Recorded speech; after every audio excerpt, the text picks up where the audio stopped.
आज हम 8th class का हिस्ट्री का लेसन 5 का सेकंड पार्ट करेंगे। आपने फर्स्ट पार्ट में पढ़ा था कि जनता ने विरोध कैसे किया, रिबेलियंस कैसे स्टार्ट हुई। तो उनकी जो ब्रिटिशर्स की पॉलिसीज़ थी उनके कारण जो लोग थे उनमें विद्रोह शुरू हो गया, उन्होंने विद्रोह स्टार्ट कर दिया। अब आगे हम पढ़ेंगे। Let's start. A mutiny becomes a popular rebellion. Mutiny क्या होता है, पहले ये इसके बारे में समझेंगे। ये सैनिक विरोध होता है जब सिपाही ग्रुप्स में इकट्ठा होकर अपने सैनिक ऑफिसर्स के ऑर्डर को मानने से रिफ्यूज़ कर देते हैं, इनकार करते हैं, तो वो सैनिक विद्रोह होता है।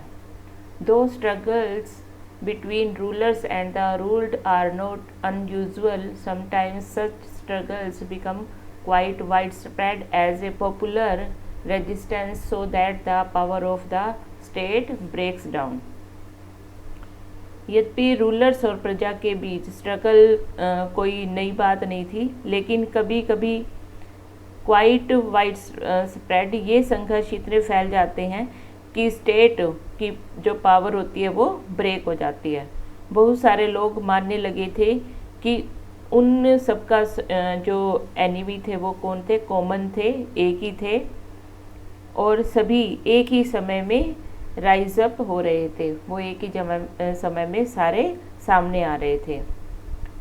इस सिचुएशंस को बदलने के लिए लोगों को ऑर्गेनाइज, संगठित होना पड़ा। कम्युनिकेट एंड टेक इनिशिएटिव, उन्हें संचार, पहल करने और उनमें कॉन्फिडेंस, आत्मविश्वास को दिखाना था। ऐसी ही सिचुएशन भारत के उत्तरी भागों में 1857 में पैदा हो गई। जीत और शासन के 100 ईयर्स के बाद ईस्ट इंडिया कंपनी को एक मैसिव रेबेलियन जो कि मई 1857 में स्टार्ट हो गया था। इस बगावत ने भारत में कंपनी का अस्तित्व को खतरे में डाल दिया था। मेरठ से शुरू करके सिपाहियों ने कई जगह बगावत की और सोसाइटी के डिफरेंट सेक्शंस, मतलब कि समाज के विभिन्न जो उनके सेक्शंस थे, तबके थे, उसमें असंख्य लोग विद्रोह करने लगे। कुछ लोग मानते हैं कि 19वीं सेंचुरी में कॉलोनिज्म मतलब उपनिवेशवाद के खिलाफ दुनिया में यह सबसे बड़ा बिगेस्ट आर्म्ड, सबसे बड़ा ये सशस्त्र संघर्ष था। From Meerut to Delhi. अब ये जो विद्रोह था वो मेरठ से दिल्ली कैसे पहुंचा, इसके बारे में अब बताते हैं। On 29th March 1857, a young soldier, Mangal Pandey, was hanged to death for attacking his officers in Barrackpore. 29 मार्च 1857 को युवा सिपाही मंगल पांडे को बैरकपुर में अपने अफसरों की पर हत्या करने के आरोप में फांसी पर लटका दिया गया। मेरठ में जो तैनात कुछ सिपाही थे उन्होंने नए कारतूस के साथ आर्मिंग ड्रिल मतलब जो फौजी अभ्यास करते हैं करने से रिफ्यूज़ कर दिया। सिपाहियों को लगता था कि जो कारतूस है उस पर गाय और सूअर की चर्बी का लेप चढ़ाया गया है। 85 सिपाहियों को सर्विस से डिसमिस कर दिया गया, उन्हें निकाल दिया गया। उन्हें अपने अफसरों का हुक्म न मानने के आरोप में 10 ईयर्स की सज़ा दी गई। यह 9 मार्च 1857 को घटित हुई। जो यह घटना थी वो 9 मई 1857 में हुई थी। The response of the other Indian soldiers in Meerut was quite extraordinary. Meerut में तैनात दूसरे भारतीय सिपाहियों की जो प्रतिक्रिया थी वो क्वाइट एक्स्ट्राऑर्डिनरी, बहुत ज़बरदस्त थी। 10 मई को सिपाहियों ने मेरठ की जेल पर धावा बोलकर वहां पर जो बंद सिपाही थे उन्हें रिलीज़ करा लिया। उन्होंने अंग्रेज अफसरों पर अटैक करके उन्हें मार गिराया। उन्होंने गन्स और जो एम्यूनेशन थी, जो उनके पास बंदूकें और हथियार थे, उन्होंने उस पर कब्जा कर लिया अंग्रेज़ों की इमारतों व उसकी जो प्रॉपर्टी थी उनको आग लगा दिया। उन्होंने फिरंगियों के खिलाफ वार डिक्लेयर कर दी। अब फिरंगी यहाँ पे किसको कहा गया है? अंग्रेज़ों को फिरंगी कहा गया। सिपाही पूरे देश में अंग्रेज़ों के शासन को ख़त्म करने की सोच चुके थे, लेकिन अब प्रॉब्लम यह थी कि अंग्रेज़ों के जाने के बाद देश का शासन कौन चलाएगा। सिपाहियों के पास इसका भी जवाब था। वे मुग़ल सम्राट बहादुर शाह जफ़र को देश का शासन सौंपना चाहते थे। The sepoys of Meerut rode all night of 10th May to reach Delhi in the early hours next morning. Meerut के कुछ सिपाहियों की एक टोली 10 मई की रात को घोड़ों पर सवार होकर सुबह सुबह ही दिल्ली पहुंच गई। जैसे ही उनके आने की खबर फैली, दिल्ली में जो तैनात रेजिमेंट्स थी, जो टुकड़ियां थी, उन्होंने भी बगावत कर दी। यहाँ भी अंग्रेज अफसर मारे गए। देशी सिपाहियों ने जो उनके पास हथियार, गोला बारूद, जो सब कुछ था, वो सब कुछ अपने कब्जे में ले लिया। इमारतों को आग लगा दी। विजयी सिपाही लाल किले की दीवारों के आसपास जमा हो गए।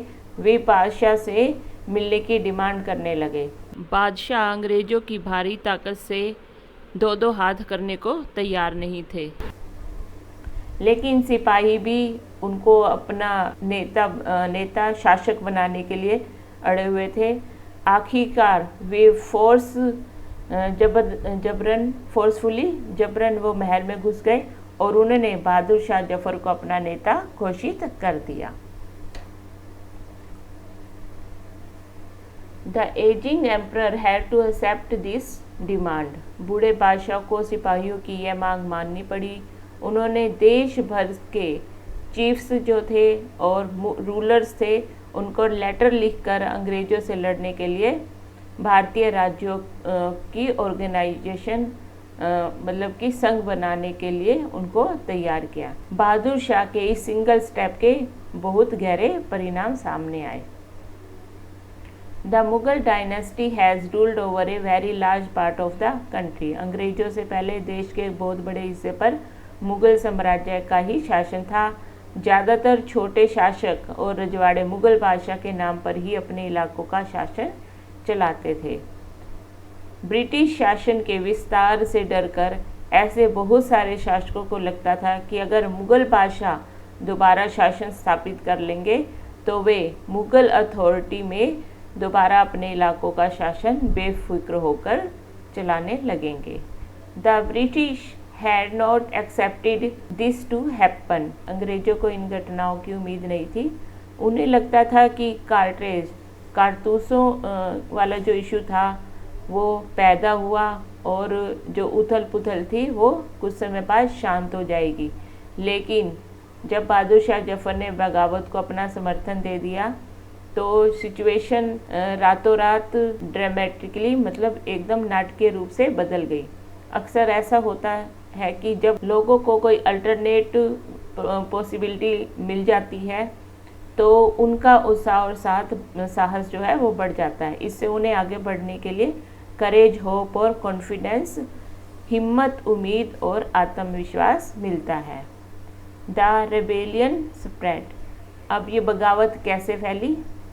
After the British were routed from Delhi there was no uprising for almost a week.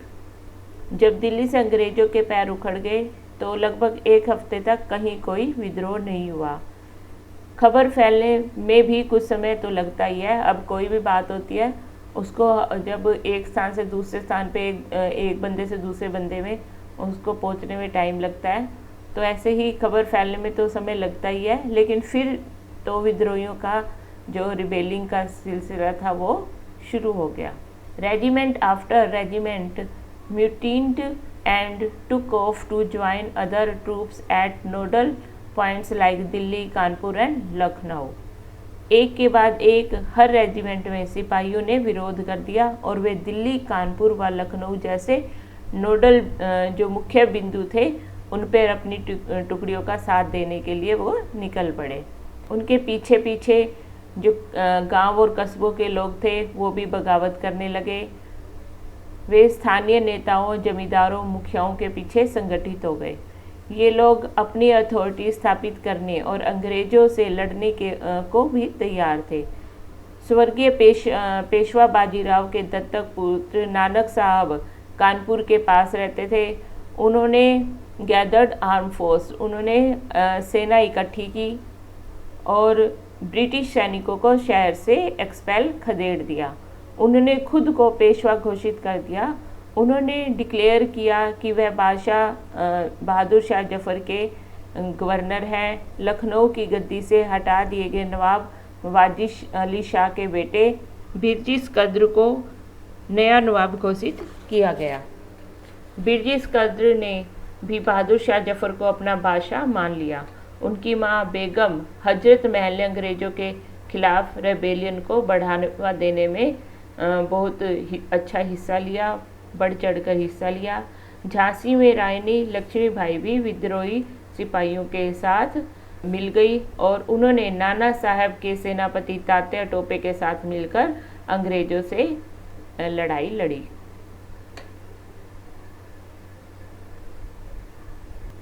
Madhya Pradesh के मांडला क्षेत्र में राजगढ़ की रानी अवंती बाई लोधी ने 4000 सैनिकों की फौज तैयार की और अंग्रेज़ों के खिलाफ उनकी लीडरशिप की।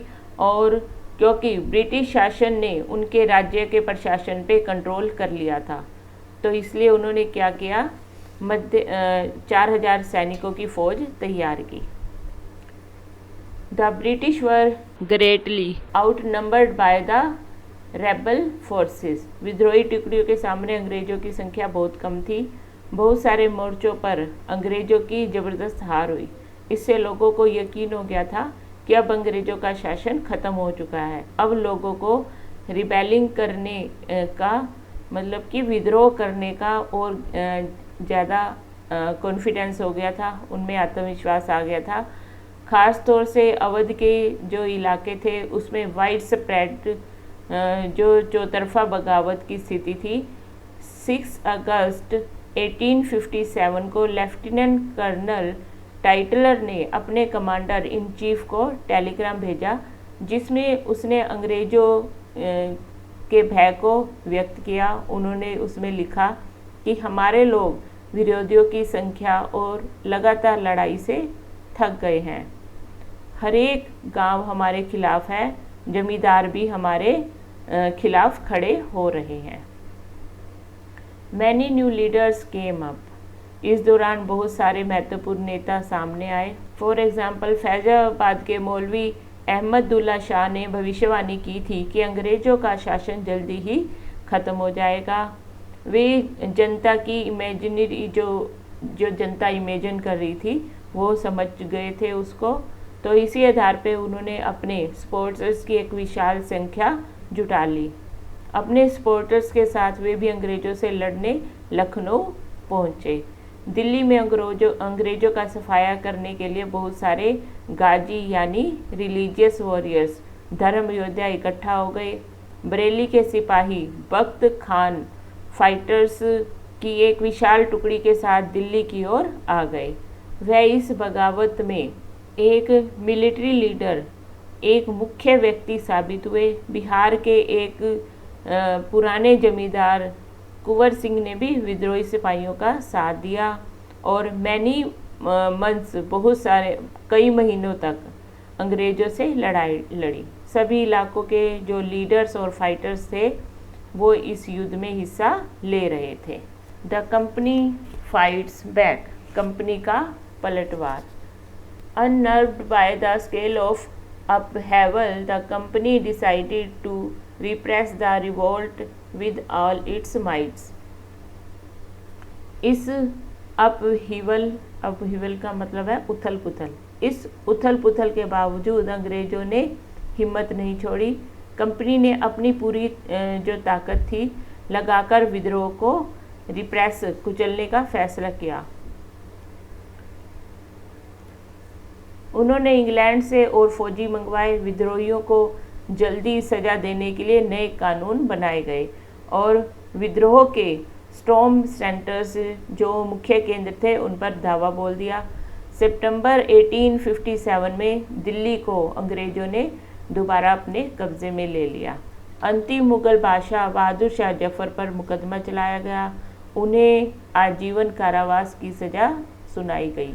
उनके बेटों को उनकी आंखों के सामने गोली मार दी गई। बहादुर शाह जफर और उनकी वाइफ बेगम जीनत महल को अक्टूबर 1858 में रंगून जेल में भेज दिया गया। इसी जेल में नवंबर 1862 में बहादुर शाह जफर की डेथ हो गई।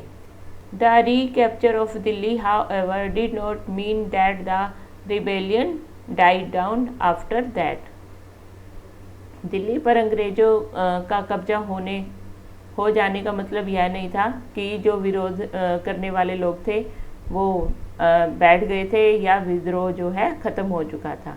इसके बाद भी लोग अंग्रेज़ों से लड़ाई लड़ते रहे और जो रेबेलियन की विशाल ताकत थी उसको सुप्रेस करने के लिए, कुचलने के लिए अंग्रेज़ों को अगले 2 साल तक लड़ाई लड़नी पड़ी। Lucknow was taken in March 1858. Rani Lakshmibai defeated and killed in June 1858. मार्च 1858 में लखनऊ पर अंग्रेज़ों का कब्जा हो गया। जून 1858 में रानी लक्ष्मीबाई की हार हुई और उन्हें मार दिया गया। ऐसा ही रानी अवंतीबाई लोधी के साथ हुआ। खेड़ी की शुरुआती विजय के बाद उन्होंने अपने आप को अंग्रेजी फौज से घिरा पाया और वो उसमें शहीद हो गई। Tatya Tope escape to the jungles to central India. Tatya Tope मध्य भारत के जंगलों में रहते हुए ट्राइबल्स और पीजेंट्स की सहायता से गोरिल्ला वार क्या होता है, छापामार युद्ध चलाते रहे। उन्हें पकड़ लिया गया और 1859 में उन्हें मार दिया गया।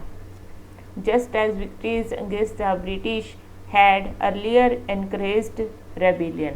जिस तरह पहले अंग्रेजों के खिलाफ मिली सफलताओं और विद्रोहियों को उत्साह मिला था, उसी तरह विद्रोही ताकतों की हार से लोगों की जो हिम्मत थी वह टूटने लगी थी। बहुत सारे लोगों ने विद्रोहियों का साथ छोड़ दिया। अंग्रेजों ने भी लोगों का विश्वास जीतने के लिए हर संभव प्रयास किया। उन्होंने लगातार लैंड होल्डर्स के लिए रिवार्ड्स अनाउंस किए और उन्हें आश्वासन दिया कि उनकी ज़मीन पर उनके ट्रेडिशनल राइट्स, जो उनके परंपरागत अधिकार है, वो बने रहेंगे। उन्होंने विद्रोह किया था और उनसे कहा गया कि वे अंग्रेज़ों के सामने सबमिटेड कर दें, मतलब वो समर्पण कर दें अंग्रेज़ों के सामने, और अगर उन्होंने किसी अंग्रेज की हत्या नहीं की है तो वे सुरक्षित रहेंगे और ज़मीन पर उनके राइट्स और जो क्लेम्स है वो बने रहेंगे। इसके बावजूद हंड्रेड्स बॉयज़, मतलब सैकड़ों सिपाही रिबेल्स, नवाबों और राजाओं पर मुकदमे चलाए गए। जो सैकड़ों सिपाही थे और जो विद्रोही थे, नवाब और राजा थे, उन पर मुकदमे चलाए गए और उन्हें फांसी पर लटका दिया गया। आफ्टरमैथ, विद्रोह के बाद के साल। The British had regained control of the country by the end of 1859। अंग्रेज़ों ने 1859 के एंड तक देश पर दोबारा कंट्रोल कर लिया था, लेकिन अब वे पहले वाली पॉलिसीज़ के सारे शासन नहीं चला सकते थे, क्योंकि उनकी कुछ पॉलिसीज़ जो पुरानी थी उसमें उनको बहुत कमियां लगती थी, इसलिए वो पॉलिसीज़ को चेंज करना चाहते थे।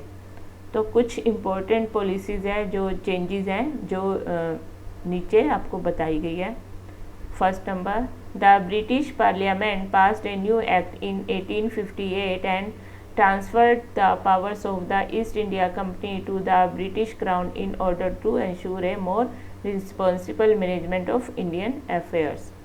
ब्रिटिश संसद ने 1858 में एक न्यू एक्ट पास किया और ईस्ट इंडिया कंपनी की सारी पावर्स ब्रिटिश साम्राज्य के हाथ में दे दी, ताकि इंडियन अफेयर्स को, मतलब इंडियन अफेयर्स, भारतीय मामलों को ज़्यादा अच्छे तरीके से संभाला जा सके।